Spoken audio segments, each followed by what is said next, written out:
Hello everyone, welcome to Aisha tutorial coaching classes. This is the second video of the topic solutions. ठीक है, first video में हम लोगों ने सिर्फ ये डिस्कस किया था कि सोल्यूशन क्या होता है, ठीक है, और कुछ एग्जांपल्स किया था. ये उसका सेकंड पार्ट है. इसमें हम लोग करेंगे कि एक सोल्यूशन के कंसंट्रेशन को हम लोग कैसे एक्सप्रेस करें. ठीक है, सो टॉपिक होगा ये how to express the concentration of a solution. The concentration of a solution. ठीक है, एक सॉल्यूशन के कंसंट्रेशन को हम लोग कैसे एक्सप्रेस करते हैं. तो जनरली क्या होता है, अगर हम लोग के पास कोई सॉल्यूशन दिया हुआ रहता है, हम लोग उसको बोलते हैं ये सॉल्यूशन इधर डाइल्यूट होगा या कंसंट्रेटेड होगा.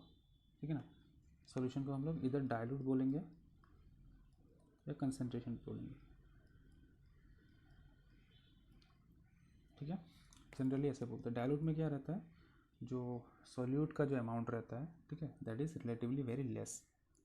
ठीक है, लेस अमाउंट ऑफ सॉल्यूट रहता है उसमें.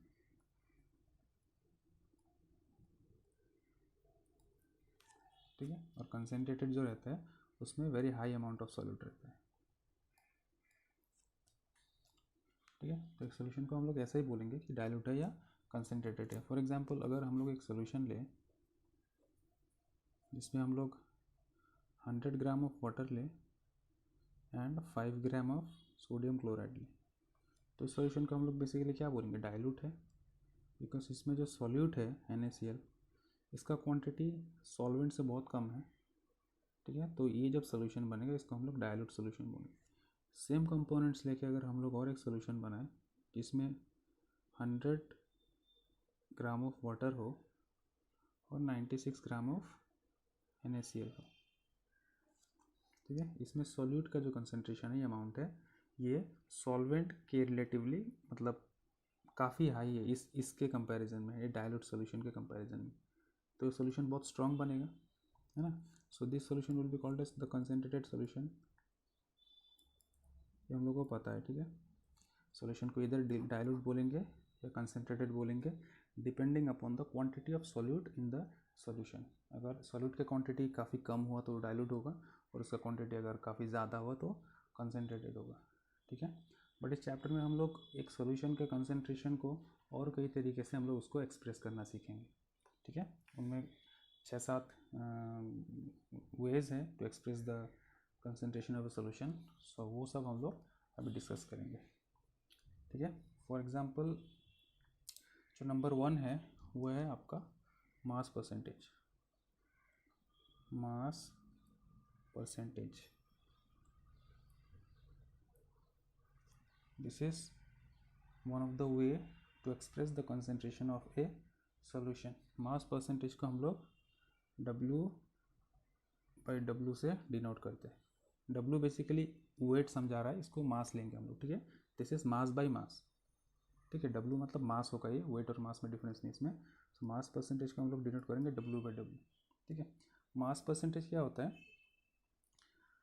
इसको हम लोग डिफाइन ऐसे करते हैं, जैसे कोई भी एक सॉल्यूशन है, सपोज A एंड B मिला के एक सॉल्यूशन बना हो.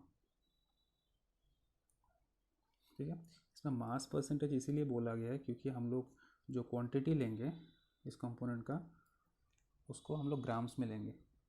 ठीक है, यूनिट ऑफ मास जो है, जो ग्राम है, हम लोग ग्राम में लेंगे सब, सॉल्यूशन का भी और ये सॉल्वेंट और कंपोनेंट का भी. ठीक है, तो जैसे A और B मिला के एक सॉल्यूशन हुआ है, तो हम लोग को बोला है कि मास परसेंटेज ऑफ A निकालना है हम लोग को. मास परसेंटेज ऑफ A मतलब ये जो कंपोनेंट है उसका मास परसेंटेज हम लोग निकालेंगे उस सॉल्यूशन में.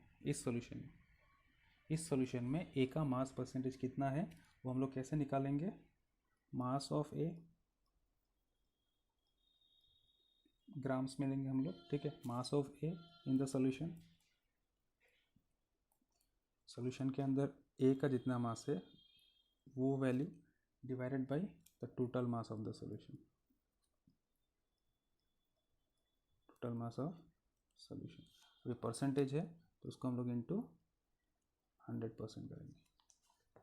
तो similarly mass percentage of B क्या होगा, mass of B in the solution divided by the total mass of the solution. ठीक है, तो ऐसे हम लोग निकालते हैं। फॉर एग्जांपल मैं बताता हूँ आपको, सपोज हम लोगों ने 10 ग्राम NaCl लिया, ठीक है, इसको ऐड किया 90 ग्राम वाटर के साथ, ठीक है, तो सॉल्यूशन का जो मास होगा वो टोटल कितना होगा, 100 ग्राम, है ना। Law of conservation of mass, the mass of the reactants is always equal to the mass of the products. ठीक है, तो इस पर अगर हम लोग मास परसेंटेज निकालें, किसका मास परसेंटेज निकालेंगे, सपोज NaCl का, तो मास परसेंटेज का फॉर्मूला क्या मिला हम लोग को, जिसका मास परसेंटेज निकालेंगे उसका मास सोल्यूशन में, तो सोल्यूशन में NaCl का मास कितना है, 100 ग्राम ऑफ सोल्यूशन है, उसमें से NaCl का मास होगा 10 ग्राम, okay, divided by the total mass of solution, ये सोल्यूशन का मास हो गया टोटल, दोनों मिला के कितना हो गया 100 ग्राम, ठीक है, तो परसेंटेज है तो इंटू 100, सो कितना आ रहा है 10%, ठीक है, आंसर आ रहा है 10%। So mass percentage of NaCl is 10%। So similarly अगर हम लोग मास परसेंटेज ऑफ H2O निकालेंगे, आप निकालिए फॉर्मूला से, 90 डिवाइडेड बाई 100 इंटू 100%, सो 90 आ रहा है। वैसे करने का ज़रूरत नहीं, हम लोग को पता कि परसेंटेज हमेशा कितना होता है, टोटल कंपोनेंट का मिला के 100।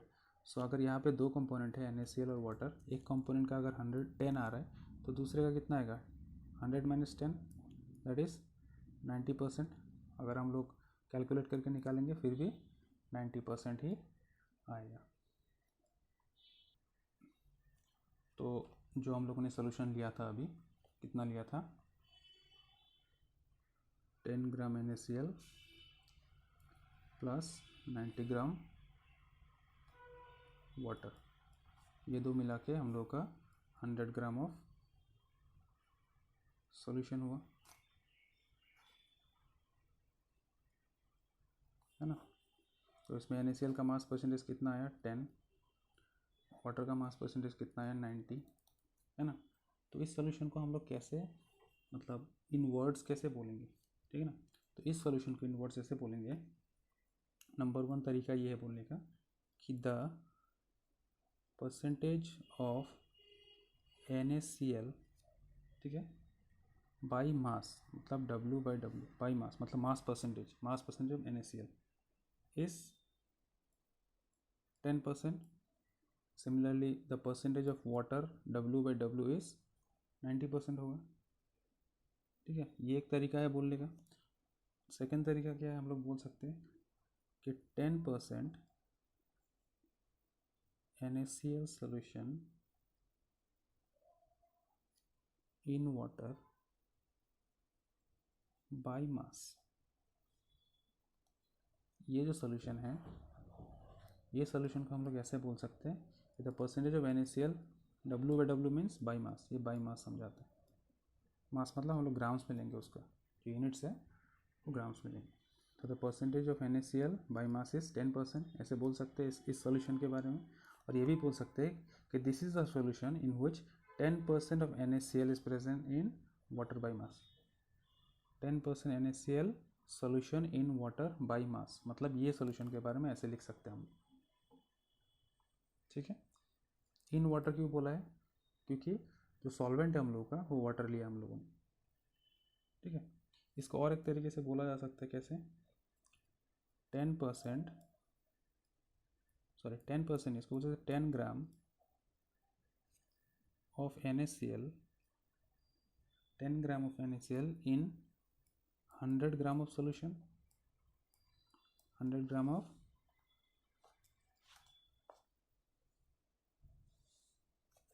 Solution, 10 gram of NaCl in 100 gram of solution. Obviously क्योंकि 10 ग्राम ऑफ NaCl प्रेजेंट है कितने ग्राम ऑफ सोल्यूशन में, 100 ग्राम सोल्यूशन में। इसको और ऐसे बोल सकते हैं, और 10 ग्राम ऑफ NaCl, इसको तो हम लोगों ने सोल्यूशन के टर्म्स में बोला इसलिए 100 है। अगर हम सॉल्वेंट के टर्म्स में बोलेंगे तो सॉल्वेंट क्या लिया था हम लोगों ने इधर, वाटर, उसका मास कितना था 90 ग्राम, उसको क्या लिख सकते हैं 10 gram of NaCl in 90 gram of solvent that is water. यहाँ पे जो है सॉल्वेंट वाटर है, ठीक है। तो इस चीज़ को हम लोग इस सॉल्यूशन को 4 तरीके से बोल सकते हैं। पहले क्या कि the percentage of NaCl by mass W/W is 10%, तो ऑब्वियसली 10% है इसीलिए बोला है। सेकेंडली क्या 10% NaCl solution in water by मास, मतलब 10% NaCl सोल्यूशन है पानी में बाई मास, इसका मतलब ये भी है, ठीक है। थर्डली क्या बोल सकते हैं 10 gram of NaCl in 100 gram of solution, obviously 10 gram of NaCl है, सोल्यूशन बोला है यहाँ पे, तो सोल्यूशन मतलब ये क्वांटिटी लेंगे हम लोग। नंबर 4 कैसे बोल सकते हैं 10 gram of NaCl in 90 gram of solvent, तो सॉल्वेंट तो 90 ग्राम लिया था ना, जब सॉल्वेंट बोलेंगे तो ये क्वांटिटी यूज़ करेंगे बिकॉज दिस इज सॉल्वेंट, और जब सॉल्यूशन बोलेंगे ये क्वांटिटी यूज़ करेंगे because this is the quantity of the solution, ठीक है। तो मैं अगर बोलूँ अभी फॉर एग्जांपल इफ आई से 10% ग्लूकोज इन वाटर बाई मास, क्या बोला 10% glucose in water by mass, इसका मतलब क्या होगा, इसका मतलब ये होगा कि 10 ग्राम ऑफ ग्लूकोज इन कितना ग्राम ऑफ वाटर में 90 ग्राम ऑफ वाटर, वाटर जो है सॉल्वेंट, जो ये बता रहा है जो ये वाला, ठीक है। ये वाला जैसे एक्सप्रेस किया हम लोगों ने इस सॉल्यूशन के बारे में, ठीक है। तो इस सॉल्यूशन के लिए भी 10% glucose in water by mass solution के लिए भी ऐसे हम लोग लिख सकते हैं कि 10 gram glucose in 90 gram solution, और क्या लिख सकते हैं 10 ग्राम ऑफ ग्लूकोज इन, अगर हम लोग सॉल्वेंट पूरा सॉल्यूशन के बारे में बोलेंगे तो कितना होगा 100 ग्राम ऑफ सॉल्यूशन में, ठीक है ना, क्योंकि यहाँ पे परसेंटेज बोला है तो परसेंटेज तो आउट ऑफ 100 होता है, तो पूरा सॉल्यूशन का जो मास है वो हम लोग 100 कंसिडर करेंगे तब जाके परसेंटेज बनता है, ठीक है। सो 10 gram of glucose in 90 gram of water और 10 gram of glucose in 100 gram of solution, इसका मतलब ये है कि जो सॉल्यूशन बना है वो कैसे बना होगा 10 ग्राम ग्लूकोज लिया होगा, इसमें क्या ऐड किया है 90 ग्राम वाटर, इसमें जो सॉल्यूशन बनेगा ये सॉल्यूशन को हम लोग इधर ऐसे ऐसे और ऐसे एक्सप्रेस कर पाएंगे, ठीक है। तो अगर हम लोग ब्लीचिंग पाउडर का एग्जांपल ले, for example bleaching powder, actually bleaching powder नहीं होगा, ये ब्लीचिंग सॉल्यूशन होगा, सॉल्यूशन बनता है ब्लीचिंग का, ठीक है। इसका एक्चुअली बोलते हैं सोडियम हाइपोक्लोराइड, ठीक है। तो सोडियम हाइपोक्लोराइड जो है उसका फॉर्मूला होता है आपका NaClO, जिसका सोडियम हाइपोक्लोराइड। तो ब्लीचिंग पाउडर के सॉल्यूशन में जो मास परसेंटेज होता है वो basically near about 3.6% sodium hypochloride लिखा रहता है in water by mass, solution बोला है तो वाटर यहाँ पे सॉल्वेंट है बाई मास। तो आप अगर ब्लीचिंग सॉल्यूशन का अगर वो देखेंगे मास परसेंटेज कितना रहता है तो उसमें इतना लिखा हुआ रहता है almost 3.6% NaClO sodium hypochloride in water by mass.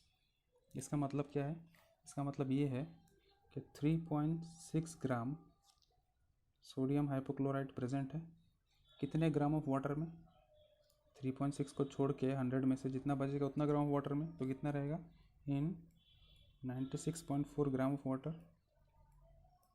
Water बोला है ये सॉल्वेंट है सॉल्यूशन नहीं, तो इसको और कैसे बोल सकते हैं 3.6 gram of sodium hypochloride in solution, तो टोटल 100 ग्राम का बना होगा, परसेंटेज के टर्म्स में हम लोग बोलेंगे तो 100 gram of solution.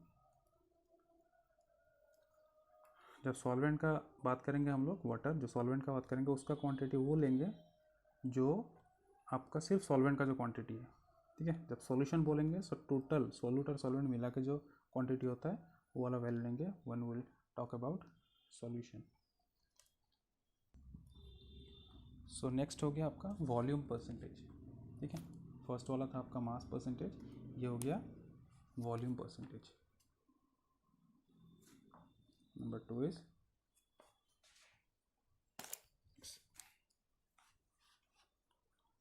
two is volume percentage.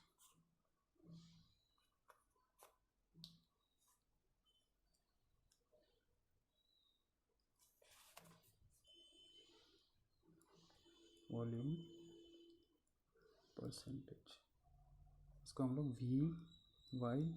We से रिप्रेजेंट करेंगे.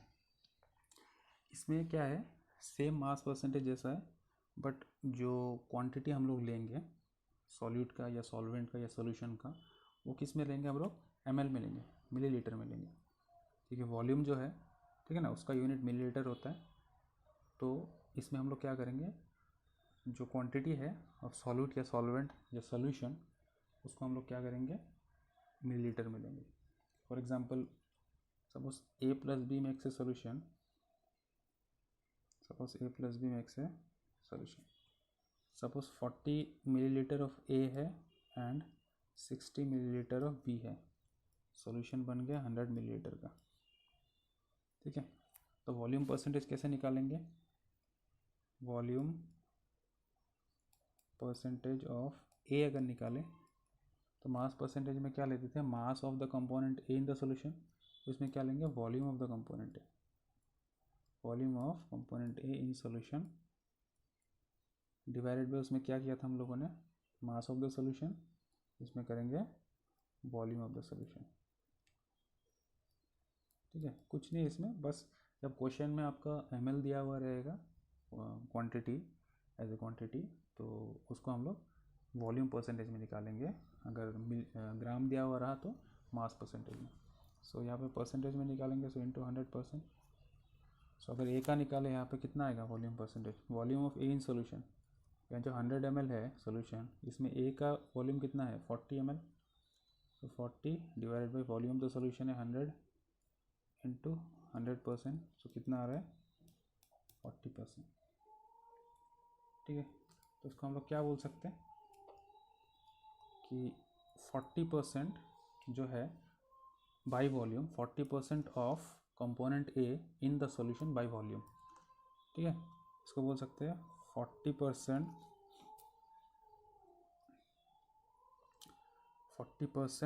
Of component A in the solution by volume. ठीक है, इसको हम लोग ऐसे बोल सकते हैं. It's same like mass percentage, but वहाँ पे क्या होता है, हम लोग मास को ग्राम में लेते हैं, इसको यहाँ पे क्या लेंगे, मिलीलीटर में लेंगे. ठीक है, सो फॉर एग्जांपल अगर हम लोग ले एक 10% ethanol in water by volume, by volume ना दिया हो रहा है तो अगर V बाई वी रहा है तब भी समझ जाइए बाय वॉल्यूम. इसका मतलब क्या होगा तब, 10% इथेनॉल. ठीक है, इसका मतलब ये है कि 10 ml ऑफ इथेनॉल, ठीक है, इन कितना ml ऑफ सॉल्वेंट होगा. अगर सॉल्वेंट का बात करेंगे, ये तो सॉल्यूट का हो गया 10 ml, तो बचा कितना 100 में से 90. सो 90 ml ऑफ सॉल्वेंट लेंगे. यहाँ पे सॉल्वेंट क्या लिया है, वाटर को लिया है. ठीक है, और इसका हम लोग क्या बोल सकते हैं, 10 ml ऑफ इथेनॉल इन, अगर हम लोग इन टर्म्स ऑफ सॉल्यूशन बोलेंगे तो कितना होगा, ऑब्वियसली सॉल्यूट जो है इथेनॉल और सॉल्वेंट जो है वाटर, दोनों को मिला के 100 ml का सॉल्यूशन बना होगा. तो सॉल्यूशन जब लेंगे तो कितना लेंगे, 100 ml सॉल्यूशन. ठीक है, ये हो गया नंबर 2 वॉल्यूम परसेंटेज.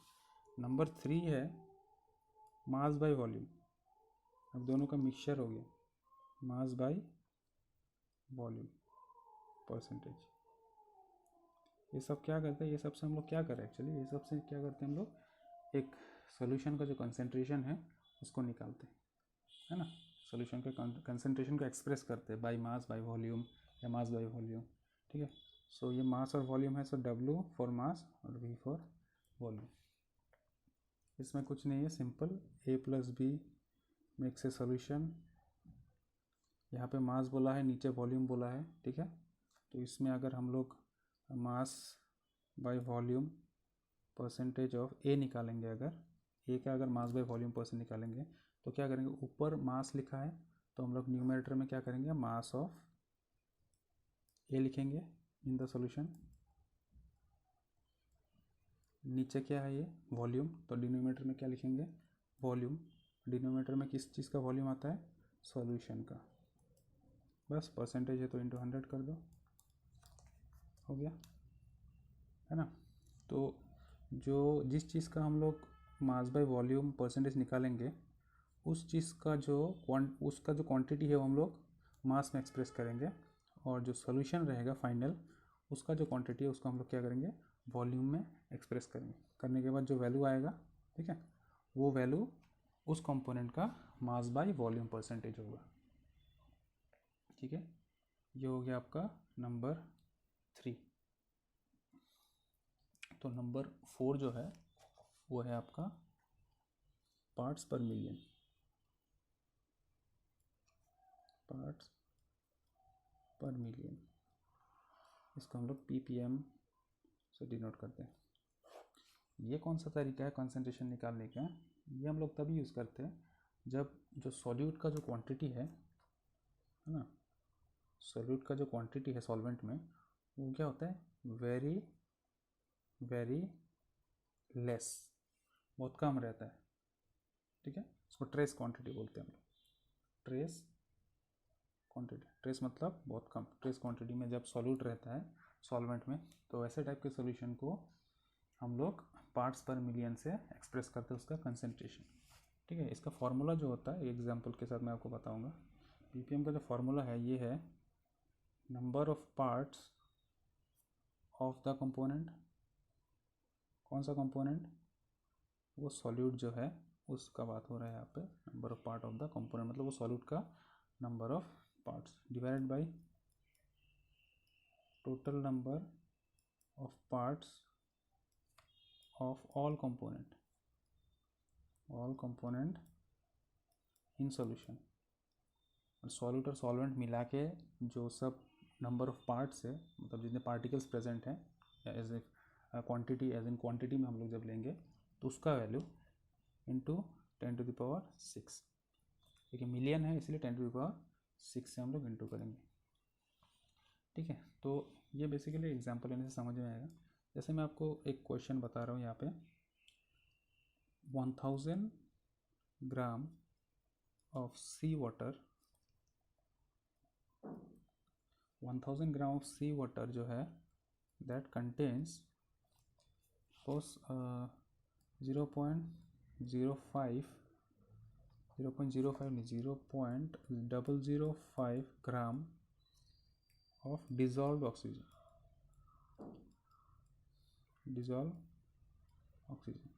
और टोटल हम लोगों को क्या है 1000 ग्राम ऑफ सी वाटर दिया है, उस 1000 ग्राम के अंदर 0.05 ग्राम ऑफ डिजॉल्व ऑक्सीजन प्रेजेंट है वहाँ पे, ठीक है।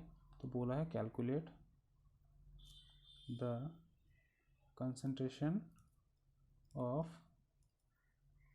डिजॉल्व ऑक्सीजन इन ppm, ठीक है। डिजॉल्व ऑक्सीजन का जो कंसंट्रेशन है वो हम लोग को निकालना, ठीक है। तो कैसे निकालेंगे, concentration of oxygen that is dissolve oxygen, value क्या है, क्या बोला है फॉर्मूला में, total number of parts of the component. कौन सा कंपोनेंट, डिजॉल्व ऑक्सीजन, उसका क्वांटिटी क्या दिया हुआ है 0.005 divided by total number of part of all the component, मतलब सॉल्यूट और सॉल्वेंट मिला के। जब टोटल नंबर क्या है 1000 ही होगा, क्योंकि ये जो 0.05 है ये तो इसके अंदर ही इंक्लूडेड है, सो टोटल तो यही है ना। So total number of parts of all component कितना होगा 1000 ही होगा, इंटू क्या आएगा 10⁶ ppm। तो इसको अगर कैलकुलेट करेंगे तो आएगा ना 5 ppm ऑफ डिजॉल्व ऑक्सीजन, ठीक है। सो कंसंट्रेशन ऑफ डिजॉल्व ऑक्सीजन कितना आया 1000 ग्राम ऑफ सी वाटर में, 5 पार्ट्स पर मिलियन, ठीक है। ये टेक्निक क्या होता है, ये टेक्निक यूज़ होता है बेसिकली जब पोल्यूशन मेजरमेंट होता है कि वाटर में या एयर में पॉल्यूटेंट्स कितना प्रेजेंट है ना, डर्ट पार्टिकल्स कितना प्रेजेंट है, वैसे चीज़ों के कैलकुलेशन में ये ppm वाला टेक्निक यूज़ होता है। ठीक है, so this is number 4। Number 5, one of the most important way to express the concentration of a solution is mole fraction. Mole fraction is denoted by chi। ठीक है, ये आप लोग x से भी डिनोट कर सकते हैं आपके ऊपर। ठीक है, chi से डिनोट कर सकते हैं। तो मोल फ्रैक्शन क्या होता है? फ्रैक्शन मीन्स व्हाट, कितना पार्ट है ना, एक पूरे सिस्टम का कितना पार्ट एक कंपोनेंट प्रेजेंट है, उसको हम लोग फ्रैक्शन बोलते हैं, उस सिस्टम का, उस कंपोनेंट का, है ना। तो मोल फ्रैक्शन सॉल्यूशन का तो नहीं निकलेगा, मोल फ्रैक्शन निकलता है आपका कंपोनेंट का जो सॉल्यूशन में प्रेजेंट है। फॉर एग्जांपल अगर ए और बी मिला के एक सॉल्यूशन हो रहा है, सॉल्यूशन, तो मोल फ्रैक्शन हम किसका निकाल सकते हैं? ए का, और किसका निकाल सकते हैं? बी का।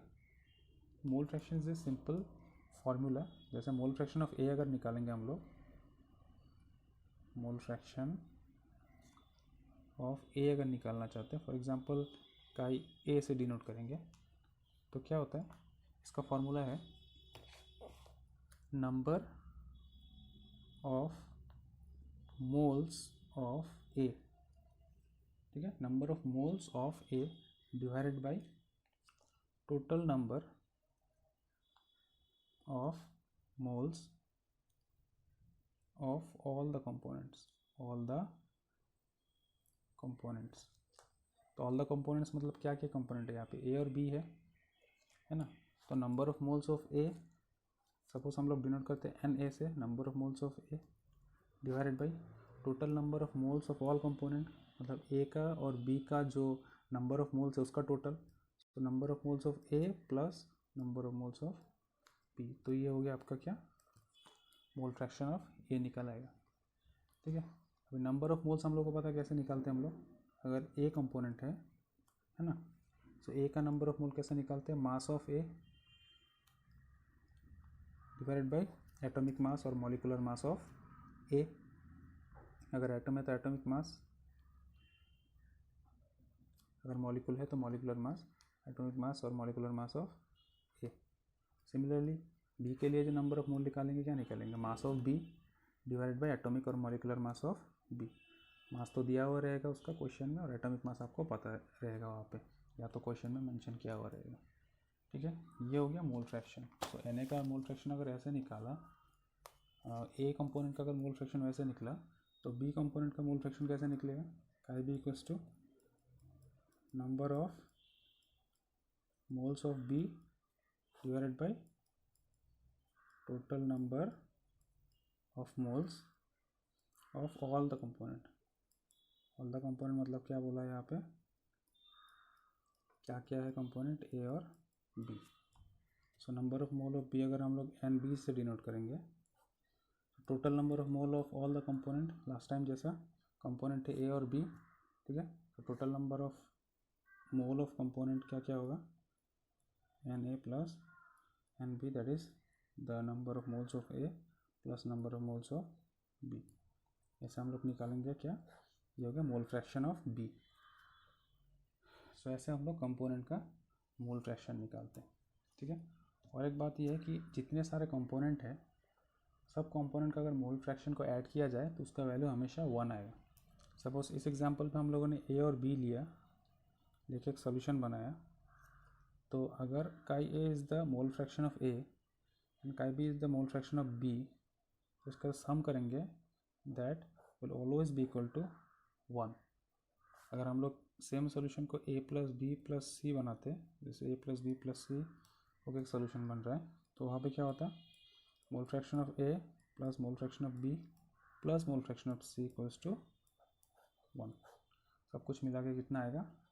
1 आना है।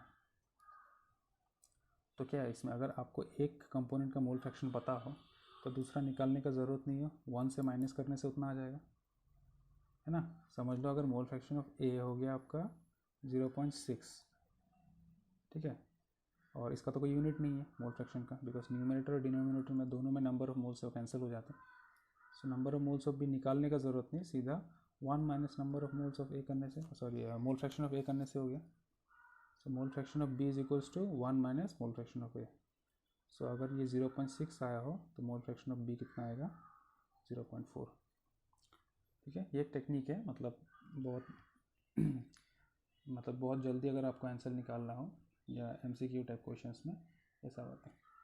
जैसे हम लोग के पास अगर n नंबर ऑफ कंपोनेंट्स हैं, सपोज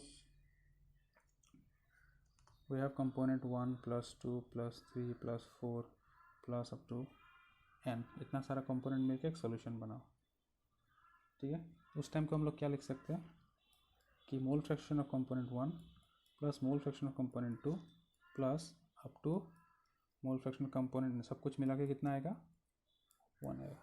क्योंकि यहाँ पे नंबर ऑफ कंपोनेंट n तक है, तो सबका मोल फ्रैक्शन अगर हम लोग ऐड करेंगे तो उसका भी वैल्यू कितना आना होगा, 1। तो मोल फ्रैक्शन पे एक हम लोग एक अगर क्वेश्चन करें जिसमें आपका मास परसेंटेज का कॉन्सेप्ट भी यूज़ हो, तो ऐसा एक क्वेश्चन करते हैं। ठीक है, क्वेश्चन है calculate the mole fraction of ethanol, ethanol जो है इन वाटर, इथेनॉल है इन वाटर और इथेनॉल का मोल फ्रैक्शन निकालना है। Calculate the mole fraction of ethanol in water in a solution, उन दोनों को मिला के सॉल्यूशन हुआ है, कंटेन्स, और सॉल्यूशन क्या कंटेन कर रहा है, 95% of ethanol by wait. By wait मतलब बाई मास, सेम चीज़, मतलब W/W बोला है यहाँ पे। ठीक है, हम लोग को मोल फ्रैक्शन किसका निकालना है, इथेनॉल का निकालना। पहले निकाल लेते सॉल्यूट क्या है, सॉल्वेंट क्या है। ठीक है, सो बोला क्या है, 95% ऑफ इथेनॉल बाई वेट, और सॉल्वेंट है वाटर। तो हम लोग पता है कि इसको हम लोग कैसे एक्सप्रेस करते हैं, 95 ग्राम ऑफ इथेनॉल इन, अगर हम लोग सॉल्वेंट है वाटर, अगर सॉल्वेंट के टर्म्स में बोलेंगे तो कितना बोल सकते हैं, 5 ग्राम ऑफ वाटर बोल सकते हैं, है ना, दैट इज द सॉल्वेंट।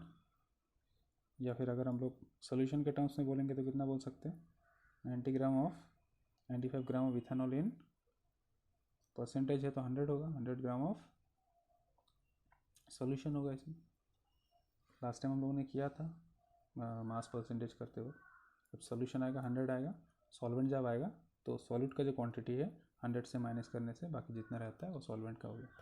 ठीक है, तो यहाँ से पता क्या चल गया कि सॉल्यूट क्या हो गया, यहाँ पे सॉल्यूट या सॉल्वेंट का बात नहीं है, यहाँ पे हम लोग को मोल फ्रैक्शन किसका निकालना है, इथेनॉल का, इसका क्वांटिटी दिया हुआ है 95 ग्राम। ठीक है, तो मोल फ्रैक्शन ऑफ इथेनॉल कैसे निकलेगा, यहाँ पे कंपोनेंट क्या क्या है, इथेनॉल है और वाटर है, ये दोनों मिला के सॉल्यूशन बना है। सो मोल फ्रैक्शन ऑफ इथेनॉल जो है ना, सपोज काई इथेनॉल ETH, हम लोग कैसे निकालते थे, किसी भी कंपोनेंट का मोल फ्रैक्शन, जैसे मोल फ्रैक्शन ऑफ बी निकाला तो number of moles of B divided by जितने भी कंपोनेंट उन सब का मोल्स, नंबर ऑफ मोल्स को ऐड करेंगे।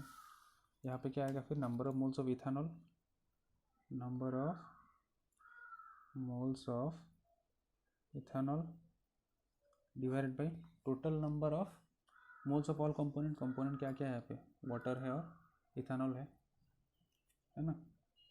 तो वाटर का नंबर ऑफ मोल और इथेनॉल का भी नंबर ऑफ मोल,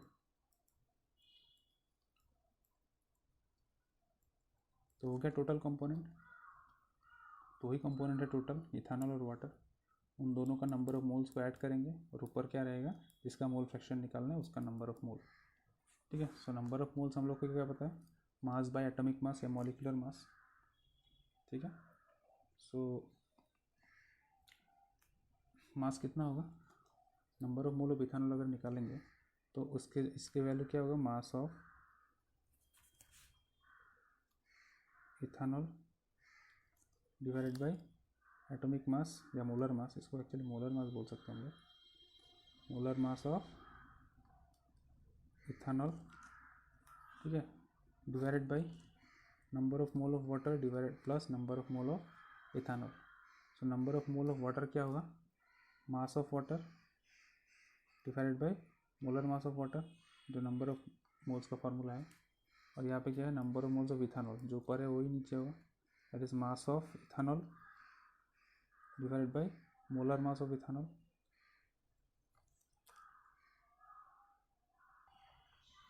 ठीक है, तो इसको ऐसा निकालेंगे, mole fraction of ethanol equals to, क्या था फॉर्मूला ऊपर, मास ऑफ इथेनॉल जो है 95 grams divided by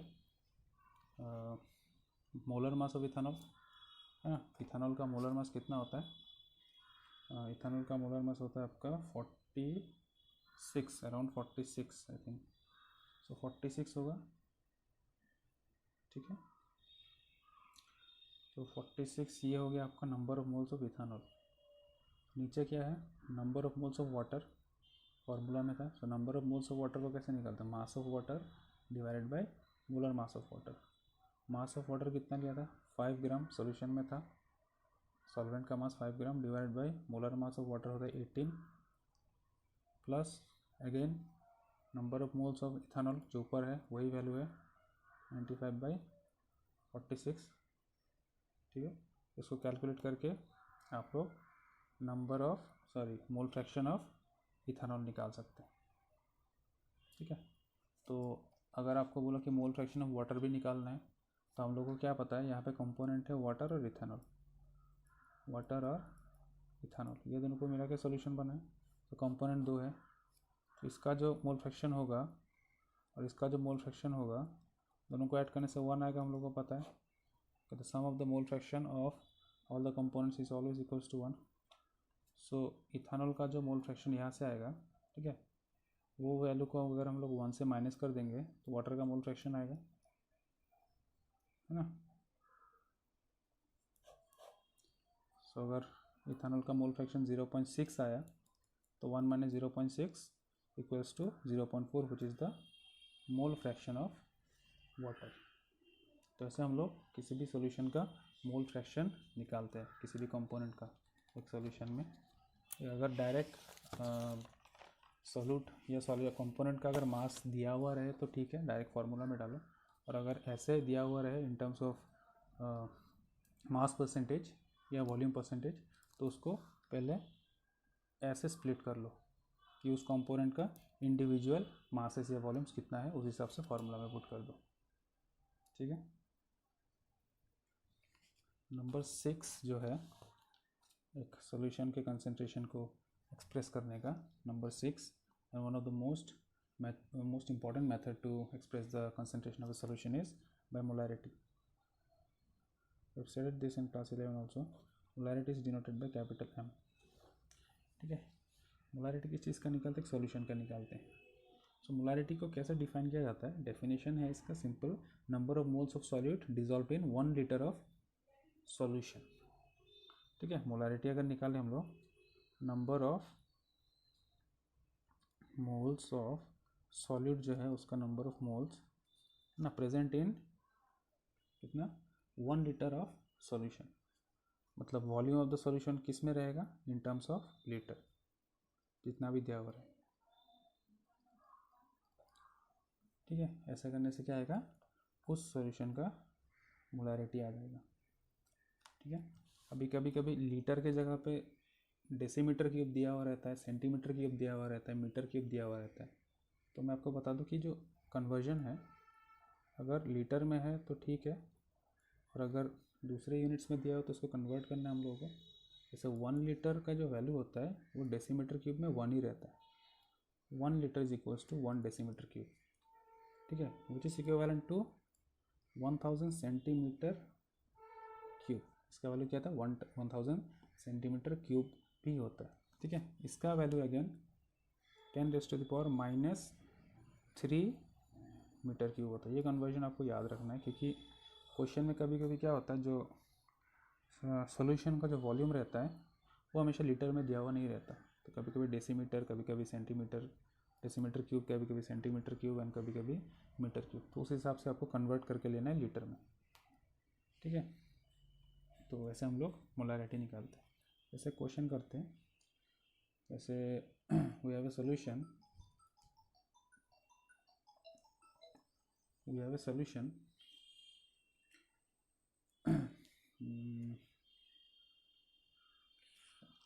0.8 gram of NaOH in 100 ml of solution। ऐसा एक सोल्यूशन है, 100 ml ऑफ सोल्यूशन में 0.8 ग्राम ऑफ सोडियम हाइड्रोक्साइड, ठीक है।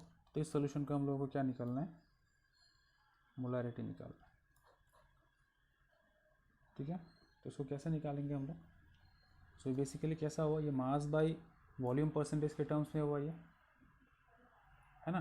तो इसको हम लोग, इस क्वेश्चन को हम लोग बेसिकली क्या बोल सकते हैं, इसको बोल सकते हैं कि 0.8% ऑफ NaCl NaOH